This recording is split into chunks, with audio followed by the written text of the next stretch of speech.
Dari lahiran pun dia ajudannya juga masih kasih saya uang. Itu tapi kan ayah uang. Lisa Mariana, seorang perempuan yang belakangan ini jadi perbincangan hangat karena disebut-sebut punya hubungan spesial dengan Ridwan Kamil, mantan gubernur Jawa Barat. Akhirnya, setelah sekian lama jadi teka-teki, Lisa muncul ke publik dan buka suara. Lisa nggak sendirian, dia datang ke jumpa pers yang digelar di Kelapa Gading, Jakarta Utara, pada Jumat, 11 April 2025. Di sana, dia didampingi oleh beberapa pengacara.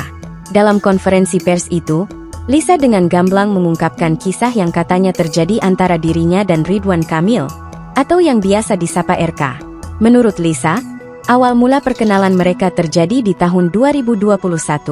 Dia bilang, awalnya dikenalkan oleh seseorang berinisial AA, lalu lanjut ngobrol-ngobrol di media sosial. Nggak lama, katanya, RK langsung kirim pesan lewat DM Instagram.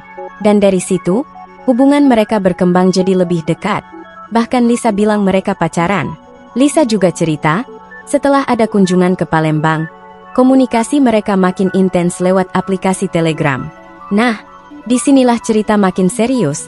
Lisa mengaku bahwa hanya beberapa minggu setelah pertemuan itu, dia tahu dirinya hamil. Lisa mengklaim bahwa ketika mengabari RK soal kehamilannya, respons yang dia dapat cukup mengejutkan.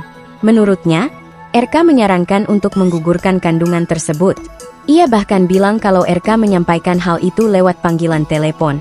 Dan setelah kejadian itu, RK katanya berhenti menggunakan Telegram karena takut ketahuan istrinya.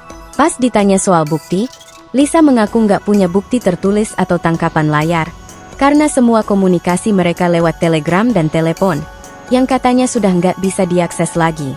Di sisi lain, tim kuasa hukum Ridwan Kamil yang diwakili oleh Muslim Jaya Butar-Butar memberikan tanggapan. Mereka bilang belum melihat secara langsung isi somasi yang dilayangkan oleh Lisa. Tapi mereka juga menegaskan bahwa langkah hukum yang diambil Lisa adalah haknya, dan mereka nggak akan melarang. Mereka akan pelajari terlebih dahulu sebelum ambil langkah selanjutnya. Menariknya, RK juga buka suara di Instagram pribadinya. Lewat unggahannya, dia membantah semua tuduhan yang diarahkan kepadanya. Dia bilang bahwa semua ini adalah fitnah keji yang punya motif ekonomi. Nggak cuma itu, RK juga menyebut bahwa masalah ini sebenarnya sudah terjadi sejak 4 tahun lalu, dan sudah diselesaikan secara internal dengan bukti-bukti yang menurutnya kuat dan tidak terbantahkan. RK bahkan bilang bahwa Lisa sebenarnya sudah hamil terlebih dahulu sebelum mereka bertemu. Dan karena itu, Lisa sudah pernah meminta maaf di hadapan keluarganya. Untuk membuktikan semuanya, pihak RK juga bilang mereka siap melakukan tes DNA.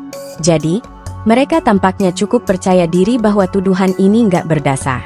Nah, dari sini kita bisa lihat bahwa dua pihak punya versi cerita masing-masing. Di satu sisi, Lisa tampil ke publik dan menceritakan apa yang ia alami. Di sisi lain, RK membantah keras dan siap membawa kasus ini ke ranah hukum bila diperlukan. Yang jelas, kasus ini menarik perhatian publik karena melibatkan tokoh terkenal dan menyangkut isu sensitif seperti hubungan pribadi dan kehamilan.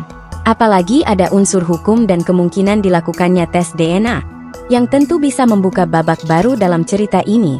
Kalau dilihat dari gaya bicara dan bahasa tubuh Lisa saat konferensi pers, dia terlihat emosional dan merasa dirugikan. Tapi dari pihak RK, narasi yang dibangun adalah pembelaan diri yang tegas dan ingin membuktikan kebenaran melalui jalur legal. Ya, sebagai teman, kita sih cuma bisa nyimak dengan netral ya. Tapi penting juga untuk bijak dalam menyikapi berita-berita kayak gini. Ingat, belum tentu semua yang muncul di permukaan itu sepenuhnya benar atau sepenuhnya salah.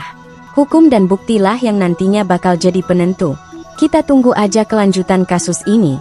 Apakah benar bakal ada tes DNA? Apakah Lisa akan melanjutkan langkah hukum lebih jauh? Dan apakah RK bakal memberikan bukti-bukti yang dia sebutkan? Semua itu masih jadi tanda tanya besar. Yang pasti, drama ini masih jauh dari kata selesai. So, stay tuned dan bijak dalam menyerap informasi ya.